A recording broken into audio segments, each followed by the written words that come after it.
Ahorita sí, hermanos, vamos a iniciar la palabra del día de hoy. Muy buenos días, Dios les bendiga. Y quiero iniciar haciéndole una pregunta. Esta pregunta: ¿cuál cree usted que es el área que más ataca las tinieblas con respecto a la iglesia y con respecto a su vida? ¿Usted qué diría si le hacen esa pregunta? ¿Qué cree usted que es lo que las tinieblas más ataca a un cristiano? La mente, dice una hermana. ¿Quién dice más? El corazón. ¿Quién otro? La oración. ¿Alguien más quiere opinar? Otro punto que quiera contribuir. El área sexual.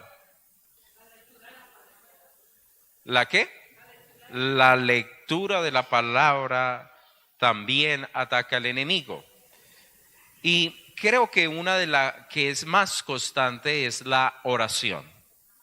Es decir, la oración se vuelve una centralidad para las tinieblas, debido a que la oración en sí misma es algo poderoso que Dios ha entregado a los hijos de Él. Moody, que fue uno de los grandes predicadores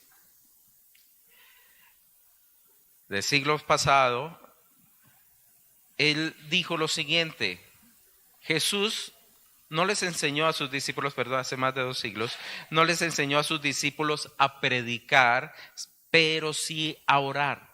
La oración es tan importante que Jesús no le dijo a los apóstoles: venga, los voy a meter en un curso de predicación, sino les dijo: voy a enseñarles a orar. Y cuando oréis, oréis así.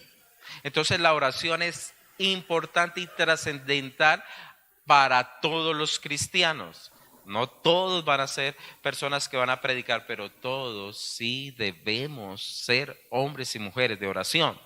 Juan Bunyan, uno de los grandes escritores y de los excelentes pastores que ha tenido Inglaterra, escribió lo siguiente: la oración es un escudo para el alma, un sacrificio para Dios y una plaga para Satanás, decía él.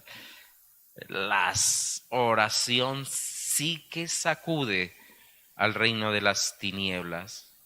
Y usted y yo debemos ser de oración, porque si usted no es de oración, entonces ¿qué va a suceder? O el pecado acaba con la oración, o la oración acaba con el pecado. Es decir, en ciertos términos va ligado también a la obra que Jesús hace con nosotros y con respecto a la libertad que Jesús nos entrega. Por eso, en esa mañana he titulado esta predicación así: la oración es peligrosa para las tinieblas. La oración es peligrosa para las tinieblas. Y deseo, queridos hermanos, poder responder esa pregunta: ¿por qué es peligrosa? Y lo invito a que abran por favor sus Biblias en Daniel capítulo 6. Daniel capítulo 6.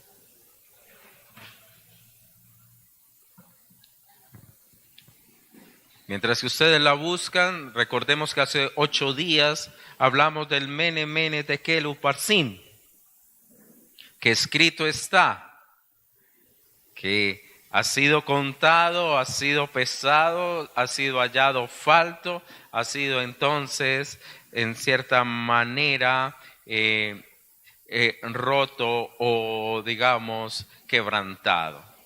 Y eso fue a un rey Belsasar.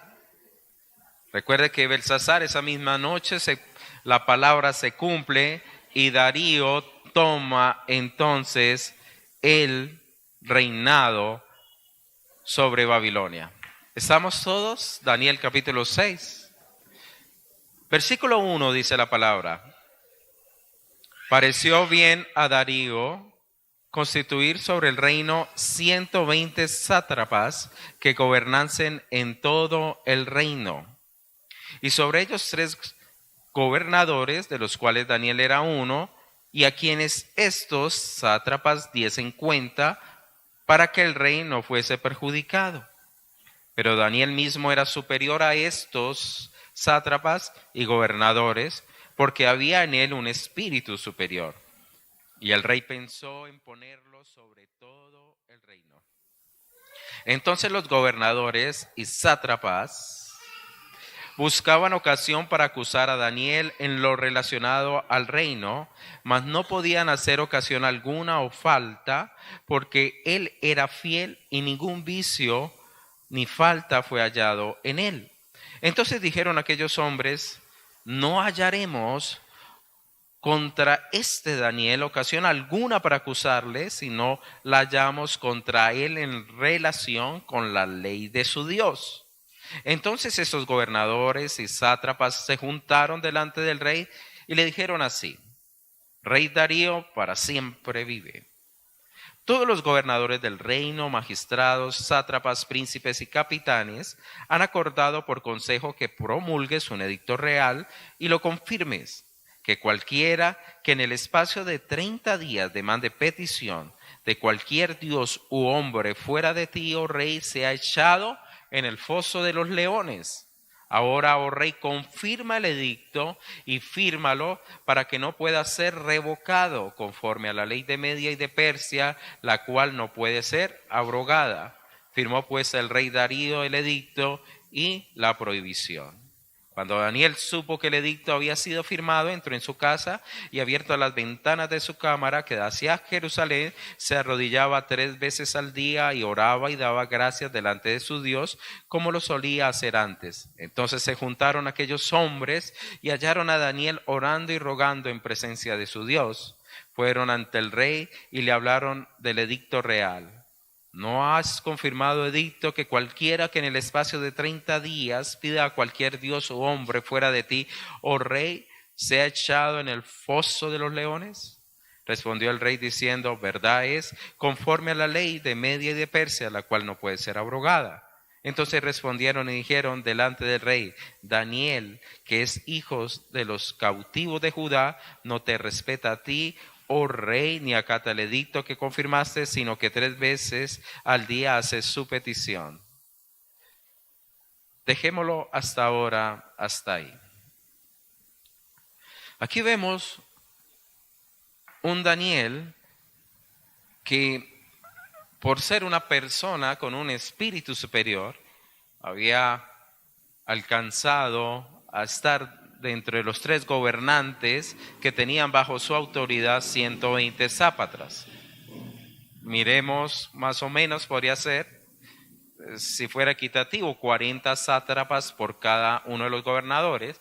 Pero este hombre fue tan bueno, tan excelente, la palabra que era superior tiene una raíz en que brillaba más, es decir, que era más grande. Todo su labor o su trabajo era supremamente brillante en comparación de los otros hombres que estaban a su alrededor. ¿Qué sucedía? Aquí nosotros podemos notar en cierta forma que este hombre era un hombre de oración. Dice que 3 veces al día, como lo hacía anteriormente. Ahora, detrás de esto nosotros tenemos que ser conscientes que no podemos ver solamente lo que nuestros ojos o nuestra, digamos, lectura aquí alcanza a observar, porque hay una cuestión que es mucho más grande y pesada que viene detrás de todo esto. Es decir, aunque nosotros podemos ver que se levantaron unos enemigos, hay enemigos aún mayores que usted no ve que están detrás de esto. Entonces, podríamos nosotros decir inicialmente que la oración es peligrosa para las tinieblas porque de una vez va a levantar el enemigo para detener la oración. Y ese es el primer aspecto. El enemigo se va a levantar, hermanos.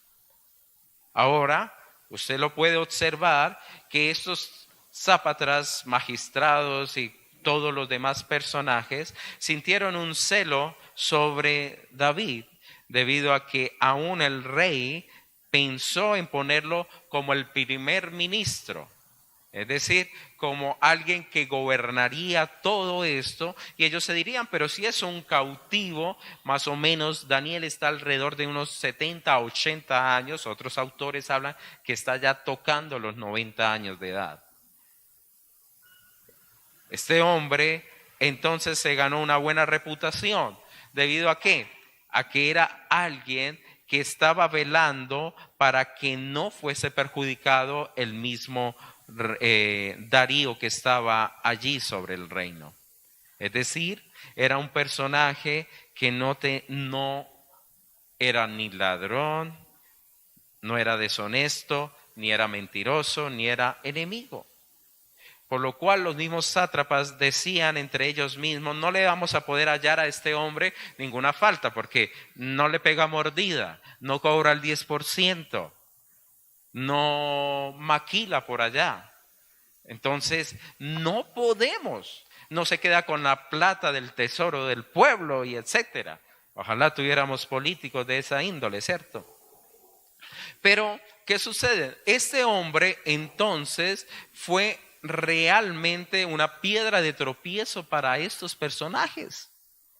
Porque decían, no nos conviene tener a una persona que no dé mordida, que no tenga el se ve lleve, que no se deje corromper. El corrupto necesita corruptos. Pero cuando hay hombres de bien, cuando hay personas que hacen lo correcto, que son personas de Dios, el enemigo quiere sacarlos de allí. Por eso es que en el ámbito político es difícil que muchos cristianos se puedan sostener. No estoy diciendo imposible, es difícil porque van a tener enemigos allí que se van a levantar. Como dijeron, este hombre no lo podemos llevar para que robe, ni para que se tuerza, ni para que se corrompa. Lo único que podemos hacer es meternos por lo que él ama y es inquebrantable. Y era la ley de Dios. ¿Cuál era esa ley de Dios, queridos hermanos, que ellos querían? Coloquémosle idolatría. Vamos a ponerle idolatría.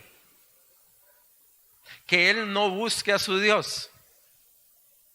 Vamos a ponerle a este hombre ese tropiezo, que él se enfoque realmente en que sea igual que nosotros, alguien pagano, y sabemos que él no lo va a hacer. Ellos estaban muy seguros, por eso dijeron, vamos a meternos con la ley de su Dios. Y usted y yo entendemos claramente que la misma palabra nos dice que no te harás dioses ajenos delante de nuestro Señor. Y luego dice, no te harás estatua ni escultura. Y luego dice claramente, ni te inclinarás a ella ni le servirás. ¿Qué estaban haciendo ellos? Apuntaron directamente al primer mandamiento de la ley de Dios, en el cual subsistía Daniel, en el cual Daniel amaba y Daniel cumplía. Estaban diciéndole entonces, en cierta manera, queridos hermanos, Daniel se idólatra. Se idólatra. Pero Daniel no lo quiso hacer. Y quiero que veamos un poquito más allá. Quiero que tengamos una visión un poco más profundo. La intención de Babilonia realmente, con Daniel en primera instancia, cuando usted lo lee en el capítulo 1, era cambiarlo desde su interior, su alma, cambiar todo su cuerpo. Recuerde que él fue tentado a que comiese de la comida que venía del rey. Pero luego Usted y yo entendemos por la misma palabra que él dice, no, solamente deme verduras, y se encontró que a los 21 días después de él tener esa dieta de no comer lo que era de idolatría, Daniel entonces se vio como un hombre superior y había en ellos una gracia mayor. Como el enemigo no pudo cambiarlo, entonces ahorita le manda fuego, que fue lo que sucedió con sus amigos, los cuales cuando no adoraban la estatua de Nabucodonosor fueron metidos ¿en dónde? En el horno de fuego. Como no dio resultado, entonces ahora ¿qué hace? Vamos a poner el foso de los leones. Y siempre va a querer estrategias. Primero fue una estrategia de astucia, ahorita no, vamos a hacerla entonces por la fuerza. Vamos a callar esa voz por la fuerza. Y esa es la lucha que tiene la iglesia contra el mundo. Es la lucha que tiene, queridos hermanos, la luz con las tinieblas y la lucha que tiene Cristo contra Satanás. Y él va a querer, de alguna manera, hermanos, callarles, ahogar su voz, quitarlos del medio. Él no quiere que usted surja como cristiano, ni quiere que el mismo Daniel surja en medio de una Babilonia. Y los babilónicos habían sido hombres incrédulos a Jehová. O podríamos decir nosotros en ese momento, unos hombres o los que son incrédulos a nuestro Señor Jesucristo. Y los medos, lo mismo que el rey Darío que hacía parte de esto, los medas y los persas también eran totalmente anticristianos, coloquémoslo en el contexto de ahora. Entonces, si usted y yo nos quedamos mirando solamente en el plano natural, estamos viendo a unos enemigos que se llaman sátrapas. Pero no es así. Ellos fueron el medio. Ellos que buscaban simplemente quitemos a Daniel para poder hacer las cosas que deseamos en medio de este mundo político. Pero ahí estaba realmente Satanás, el cual buscaba un fin. ¿Y cuál era? A este hay que quitarlo y a este hay que callarlo. A este no podemos dejar que él pida, que él interceda, que él ore. Es necesario que Daniel sea en cierta manera apagado. Y queridos hermanos, esa es una estrategia que se va a repetir, que se repite y será totalmente esa estrategia levantada cuando el anticristo venga. El mismo Apocalipsis nos habla claramente que el dragón, que es el mismo Satanás, la serpiente antigua, le dará poder a la bestia, que sería el anticristo, y todos adorarán. Y está escrito en la palabra, queridos hermanos, que él va a hacer que tanto pequeños y grandes, ricos y pobres, libres y esclavos, se les coloque una marca en la mano derecha o en la frente para que ninguno pueda comprar ni vender, sino que el que tuviese la marca o el nombre de la bestia o el número de su nombre. El anticristo quiere robarse eso. ¿Por qué? Porque eso es una unificación del imperio y de la religión. Y todos los que no están escritos, dice la palabra, en el libro de la vida, adoran a la bestia. El que no está escrito, adora a la bestia. Ahora, Daniel comprendía claramente que él no podía levantar ni su fe, ni su oración, ni su confianza a un hombre, ni a ninguna otra deidad. Es decir, aunque Daniel le dijeron, allá hay un foso de leones, Daniel sí vio que había en el ambiente espiritual otro león que se había levantado. Otro león que no quería que él estuviese allí. Otro león que quería apagar a este hombre. Y nos preguntaríamos entonces aún más, ¿por qué ese gran peligro? ¿Qué hace que se haga una estrategia también montada, que se mueva tanta gente? Y segundo instancia podemos ver que es peligroso ya que es una oración, la de Daniel, basada en la voluntad de Dios. La misma palabra nos dice que cuando él supo el edicto del rey, abrió sus ventanas, versículo 10, las ventanas que se dirigían hacia Jerusalén, y se arrodillaba 3 veces al día y oraba y daba gracias delante de Dios como salía a hacerlo antes. Él no cambió, siempre fue un hombre de oración, siempre fue. Y el enemigo lo supo, el enemigo lo entendió. Dijo, Daniel hay que apagarlo. A Daniel hay que callarlo.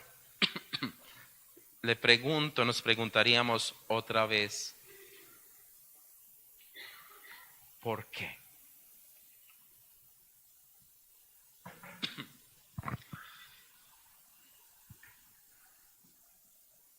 Porque si Daniel era una lámpara que alumbra, y si yo apago la lámpara, ¿qué sucede? Todo queda en tinieblas. ¿Por qué el enemigo estaba tan enfático en apagar esa lucecita? Porque de cierta forma él comprendía que había una conexión espiritual con el reino de Dios. Y Satanás lo sabe. Satanás lo sabe. Satanás sabe que cuando usted realmente se postra de corazón y ora a Dios, el que llama se le abre, ¿cierto? Él lo sabe, él lo sabe. Él sabe que si hay un cristiano de oración, el mundo espiritual es transformado. Satanás lo comprende. Por eso era necesario para Satanás utilizar a estos personajes para apagar esa lucecita y esa voz y ese símbolo de búsqueda de Dios. Pregunto, ¿qué sucede en una casa cuando la persona que intercede comienza a menguar? ¿Qué sucede? Dígame si no cambia el ambiente espiritual de ese hogar. Todo se pone mucho más pesado. Todo se pone cada vez más difícil. ¿Y qué había sucedido? Jerusalén fue destruida, el templo fue destruido, los utensilios fueron robados, el altar fue también quitado. En cierta manera, el lugar que era digamos, el símbolo de búsqueda, de adoración de Dios, en cierta manera, por el pecado mismo del hombre, ha sido quitado por manos del enemigo. Pero había hombres que, aunque se quitó el templo en Jerusalén, se destruye, aunque se quitó el altar de bronce, aunque ya no tenían lo que tenían antes, sí tenían todavía el altar en su corazón. Y eso es lo que el enemigo no podía seguir viendo. Es decir, Daniel tenía esa Jerusalén en su propio corazón. A él, hermano, no hay necesidad de decirle, mire, ese es el templo para que él se postre, porque no, él lleva la presencia de Dios en todo su interior. Y aún peor, llevó la presencia de Dios a Babilonia. ¿Cómo así en mis propios terrenos? A este hay que sacarlo, busquémoslo, ¿cómo lo quitamos? Pero cuando un hombre de Dios, hermano, que depende de Dios y es lleno de Dios, donde un hombre de Dios llega, ¿verdad? Si es lleno, transforma espiritualmente el ambiente. Hermanos, y no les estoy exagerando, se lo digo con toda honestidad, pero conocí personas de Dios tan llenas, hermano, que cuando pasaba frente a gente que estaba atada espiritualmente, los demonios se apercibían, temían. Y esa persona ni oraba ni nada, era la presencia de Dios. Pero muchas veces nuestra presencia de Dios es tan poca que hasta una cucaracha nos ataca, hermano.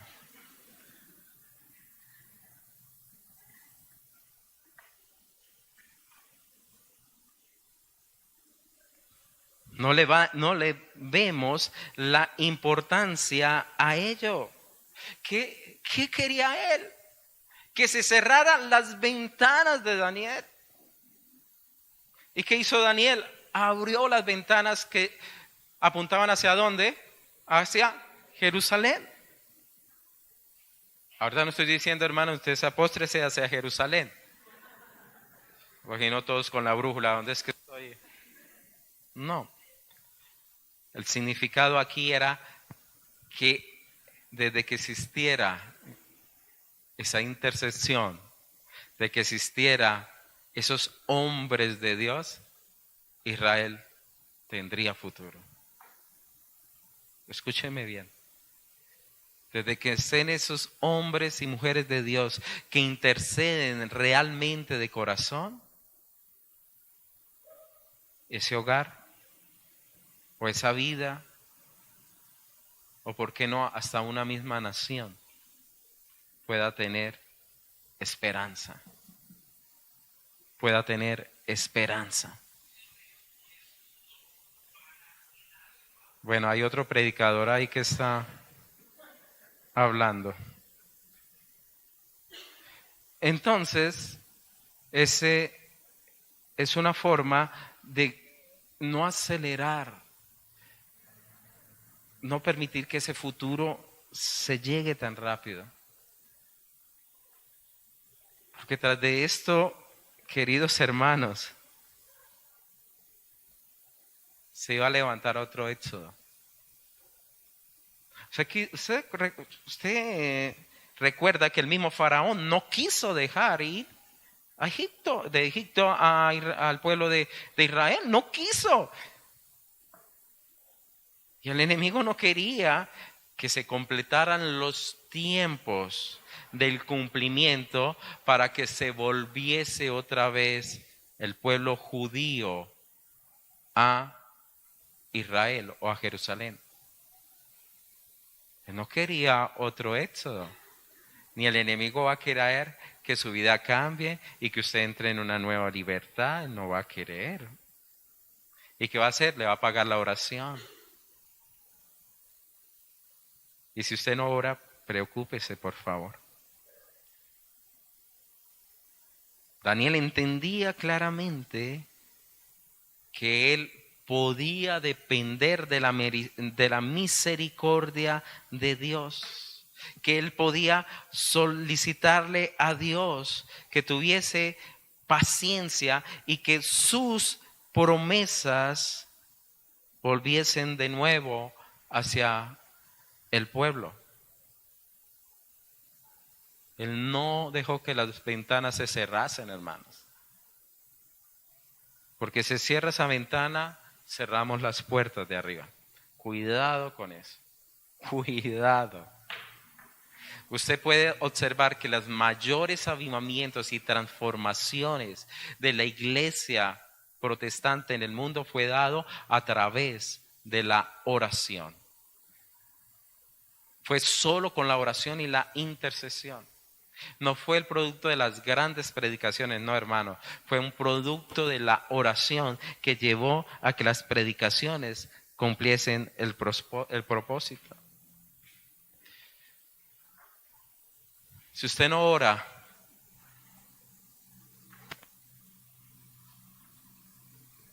hermano, pues la tiniebla lo está usted cubriendo, por favor. Entonces usted está viviendo a partir de su propia opinión y su propia prudencia.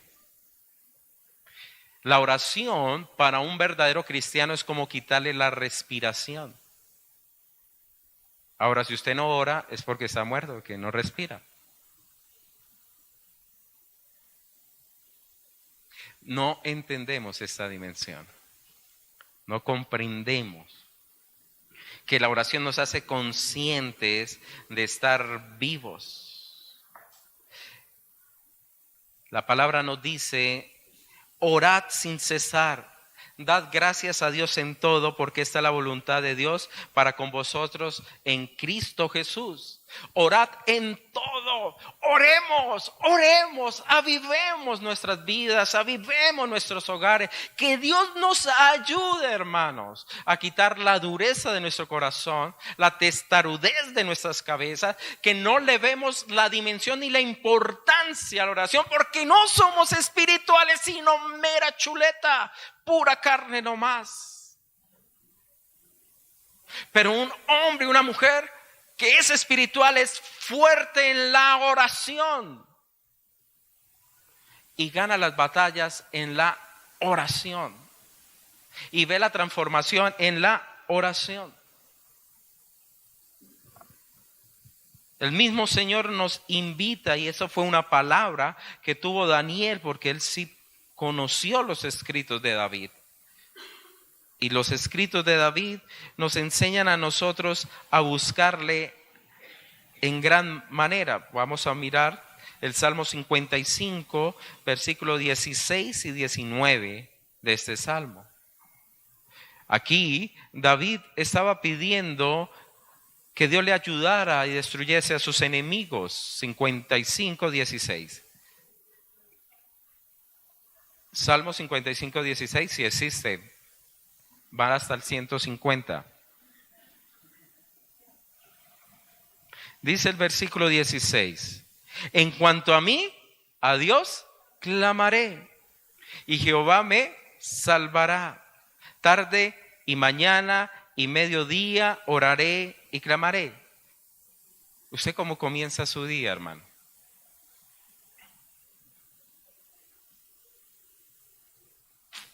Esa es muy buena pregunta, ¿no? ¿Cómo comienza su día?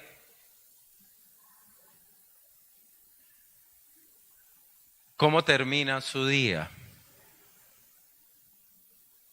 Aquí vemos un hombre que arranca y termina y al mediodía dice oro. Él redimirá en paz mi alma ¿de qué? De una guerra, mire, de la guerra contra mí. Aunque contra mí haya muchos. Dios oirá y los quebrantará luego. El que permanece desde la antigüedad, por tanto no cambia ni temen a Dios, dice él. Pero él confía en Dios. Vamos al 22 y 23. Echa sobre Jehová tu carga y él te sustentará. No dejará para siempre al caído al justo. Mas tú, oh Dios, harás descender a aquellos al pozo de perdición. Los hombres sanguinarios y engañadores no llegarán a la mitad de sus días, pero yo en ti confiaré. La misma palabra nos invita a buscar a Dios. Devuélvase un poquito al Salmo 50, versículo 15, y mira que nos dice lo siguiente: e invócame en el día de la angustia, te libraré y tú me honrarás. Entonces, la oración es clave para los momentos de nuestras vidas, para salir adelante, para hacerle en gran sentido, queridos hermanos, un enfrentamiento correcto y resistir al enemigo. Pero si usted no ora, hermano, si usted no intercede, si usted no clama, si usted no dobla rodilla, si usted no se postra, si usted no reconoce a Dios como su Señor y aquel que es capaz de darle respuestas a las necesidades de su vida, entonces, ¿en quién usted está poniendo su confianza? ¿En quién usted está dependiendo? Devuélvase otro poquito más para que no le quede la menor duda. Capítulo 37 del Salmo, versículo 39 y 40, la palabra dice así.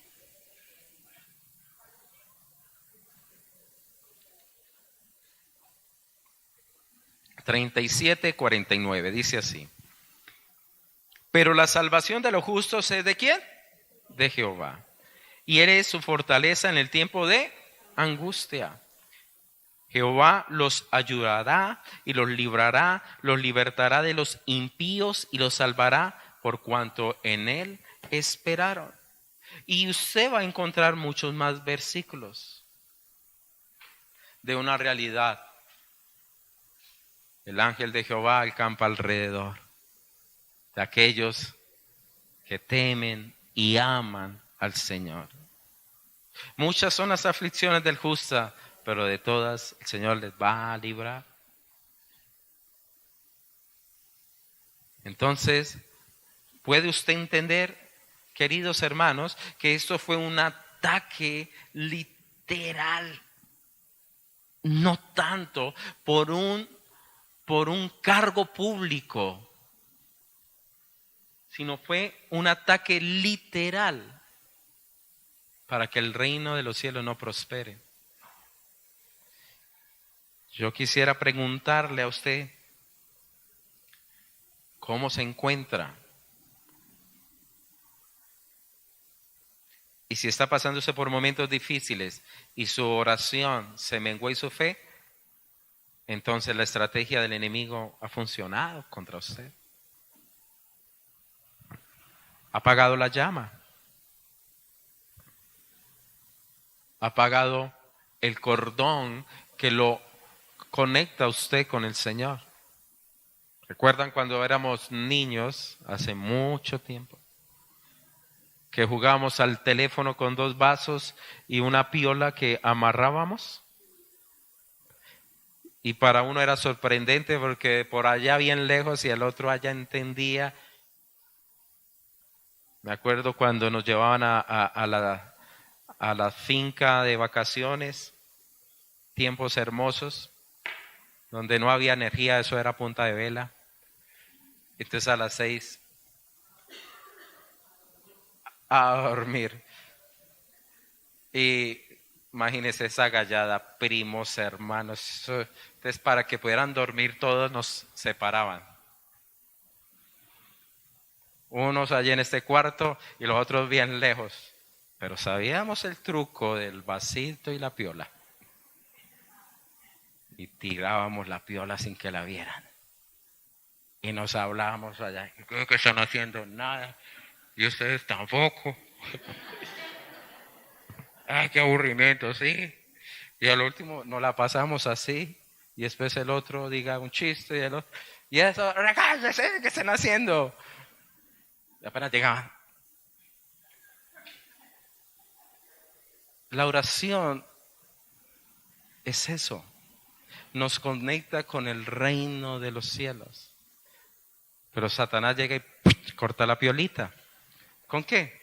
Con desconfianza, con pereza, con bajo compromiso, con tantas cosas, hermanos, con el mismo pecado, y está apagando la voluntad de Dios para esos tiempos y esos momentos.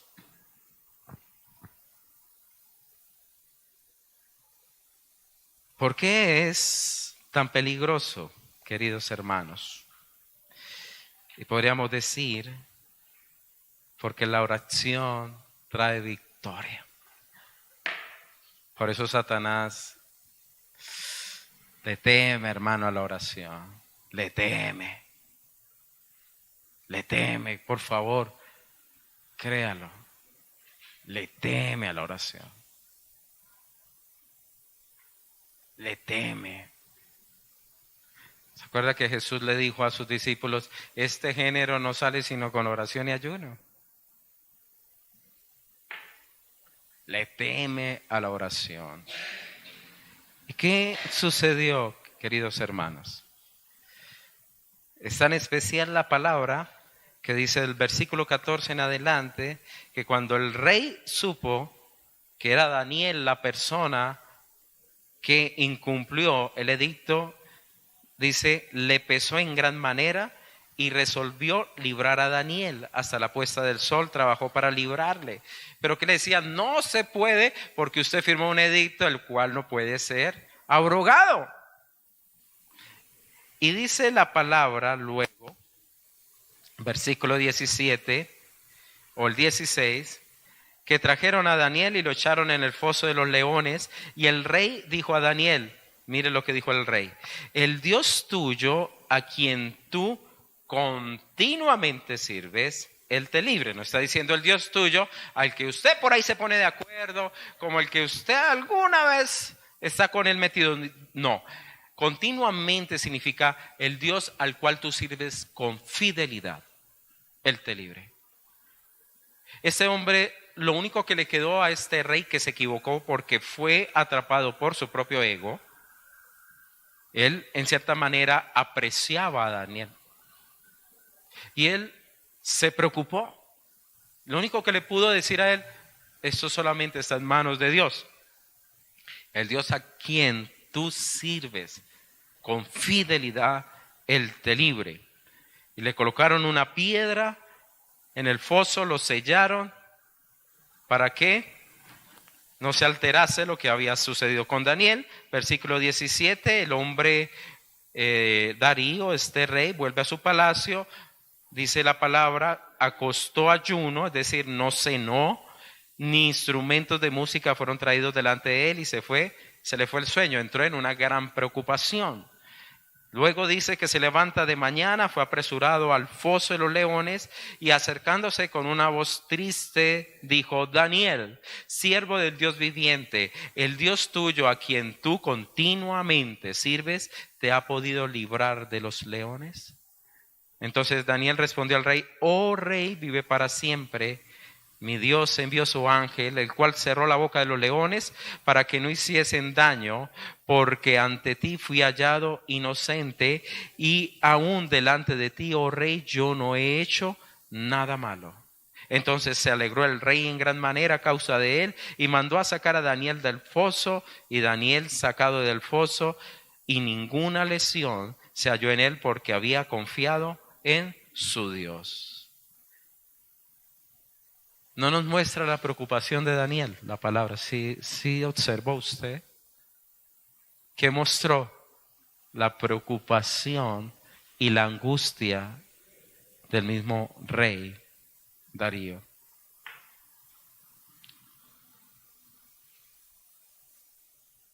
Cuando usted encuentra la respuesta correcta en su corazón, porque Dios la reveló, usted camina confiado.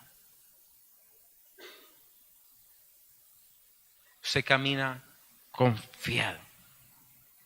Usted cree a Dios, aunque las cosas sean tan grandes, aún increíbles que puedan ser, o tomar un rumbo diferente al que usted piensa, pero Dios lo puede hacer.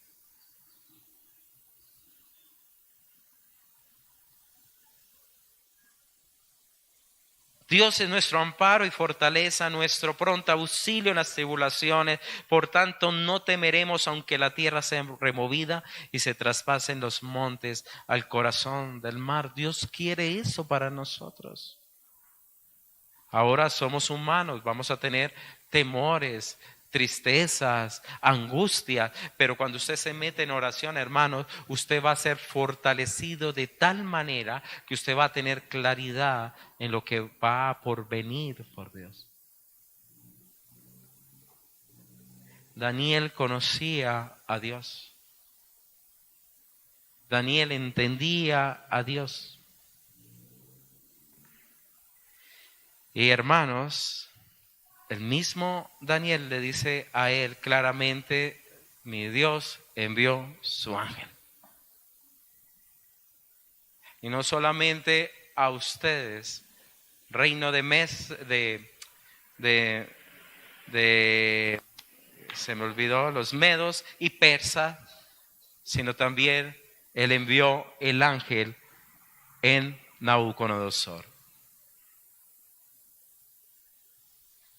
Él lo envió. Él lo envió cuando metieron a esos 3 hombres en ese horno de fuego. Allí también se apareció el ángel. Y Dios envía su ángel. Dios lo hace. Dios salva a sus hijos. Dios cuida de cada uno de nosotros. Pedro no estuvo en la cárcel y no fue un ángel que sacó a Pedro de la cárcel. ¿Y qué hacía la iglesia en ese momento? Oraba, intercedía. La oración movía ese reino celestial. Daniel fue sacado del pozo. Ahora Daniel mismo nos enseña sobre una persona que estuvo también en literalmente casi un foso, y hubo una piedra. Tus enemigos le decían a él, confío en Dios, líbrele ahora si le quiere, porque ha dicho que él es hijo de Dios. Eso decían los enemigos de Cristo cuando estaba en la cruz. Pocas palabras, si usted es el hijo de Dios, que Dios lo libre, ¿sí o no? Pues déjeme decirle, si era tan hijo de Dios, que Dios le levanta de los muertos. Él es resucitado y la piedra también fue movida.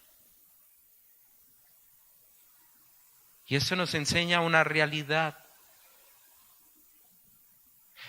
Nos muestra, queridos hermanos, que tú y yo podemos tener la confianza en Cristo, la confianza en Dios, la confianza que alguien nos va realmente a sostener en medio de las calamidades.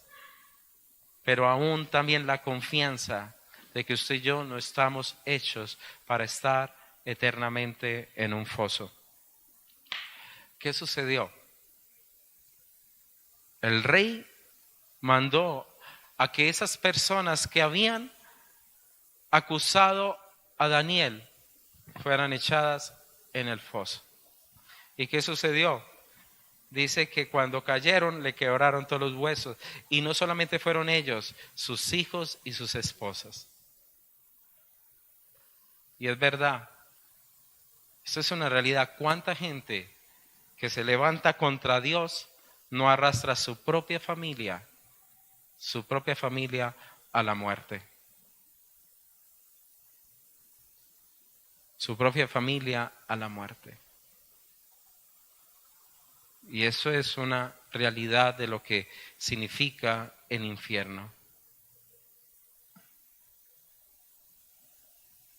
El Padre nos ha librado de la potestad de las tinieblas y trasladado al reino de su Hijo amado. Hemos sido libres por Jesucristo nuestro Señor y tenemos la esperanza de la vida eterna. Pero muchos no van a salir de ese foso. Muchos no. Ahora, ¿usted cree que a Satanás le llama la atención que se diga en Babilonia en ese momento, en la ciudad, en el imperio, que luego es de los medos que lo toman y los persas? Lo que mandó a decir este hombre que es incrédulo, Darío. Mire lo que dijo este hombre, versículo 26. De parte mía es puesta esta ordenanza, ojo, que no puede ser abrogada. A un incrédulo. Porque no podemos decir que este hombre se convirtió. ¿Y qué dijo? Que en todo el dominio de mi reino todos teman y tiemblen ante la presencia del Dios de Daniel.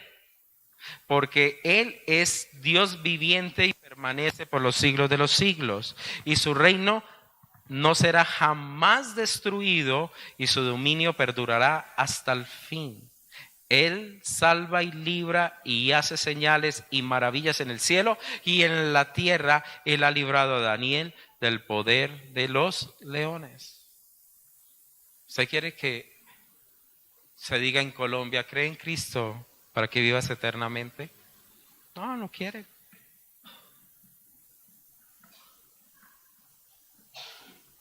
No quiere.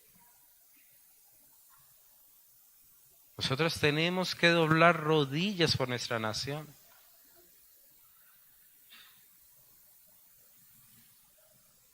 Tenemos que doblar rodillas por nuestra nación. Porque en Colombia hay personas peores que estos personajes que hemos leído. Tenemos que doblar rodillas y decirle, Señor, ayúdanos, guárdanos, ven tu reino en medio. Ven tu reino en medio de nosotros. Busquemos de Dios. Ore, hermanos, venga a los ayunos de oración. Usted quiere ver su vida transformada, métase en oración. Usted quiere crecer espiritualmente, venga en oración. Usted quiere tener más autoridad espiritual, venga a oración. Usted quiere que Dios lo utilice, venga y ore. Pero ¿cómo va a ser usted usado si usted es una persona, hermano, que no tiene ni siquiera un principio espiritual? ¿Para cuántos el domingo no es una pereza venir a un culto?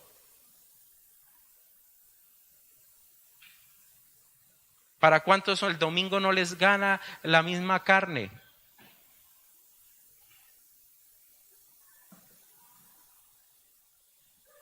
¿Qué está haciendo el enemigo?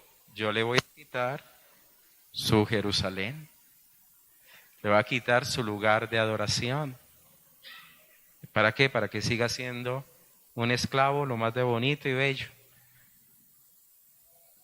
En pocas palabras, el demonio le está diciendo a esa persona, entre un demonio chiquitico y otro demonio grande no nos pisamos las correas, o las mangueras, perdón.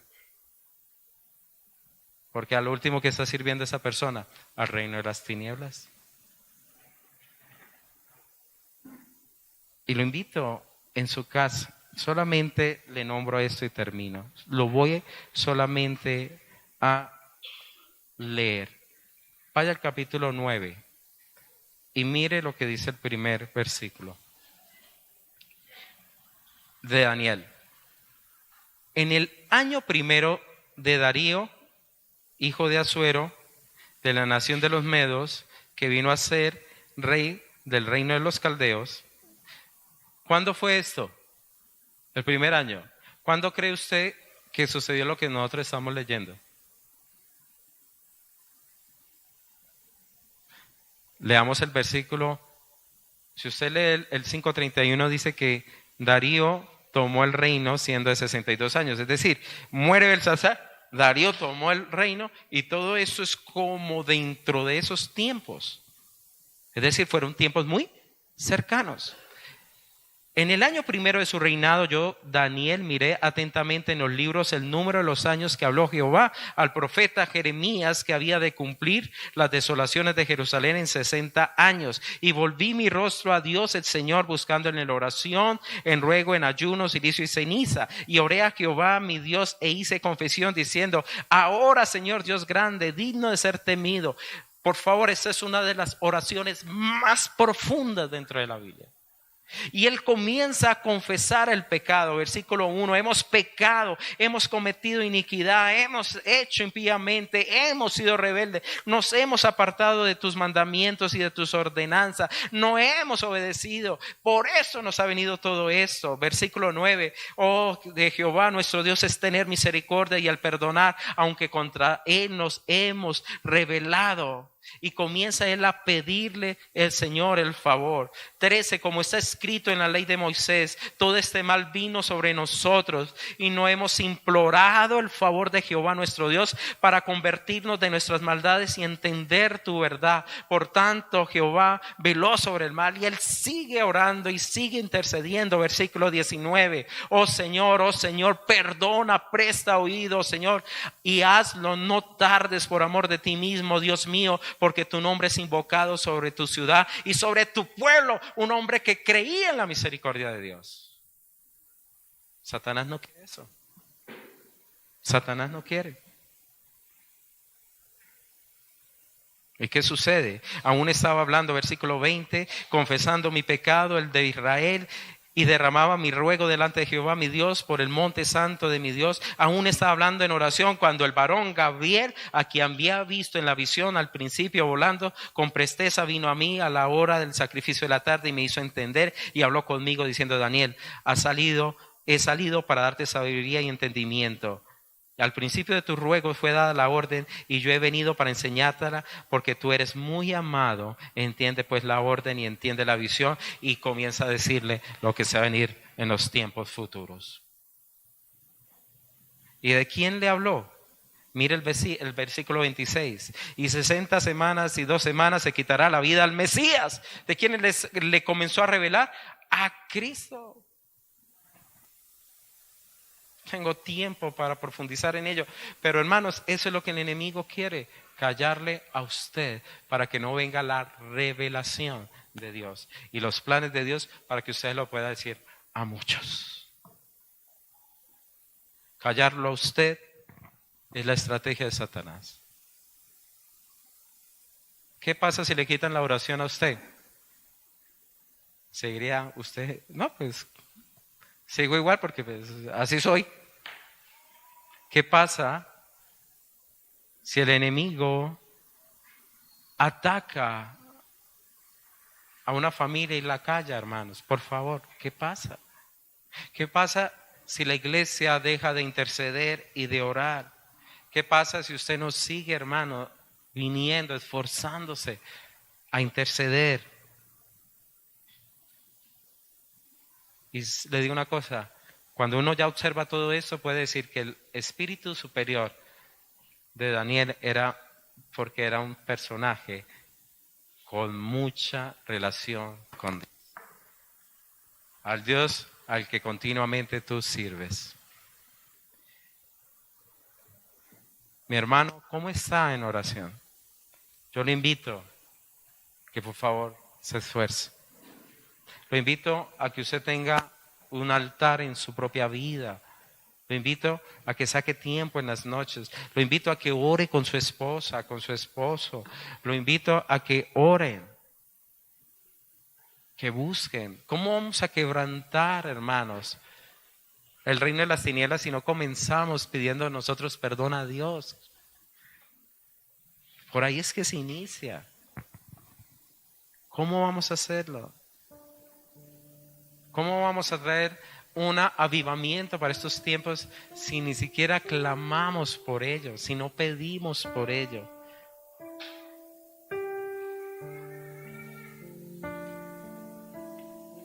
Y vamos a orar, hermanos, porque es una predicación de oración.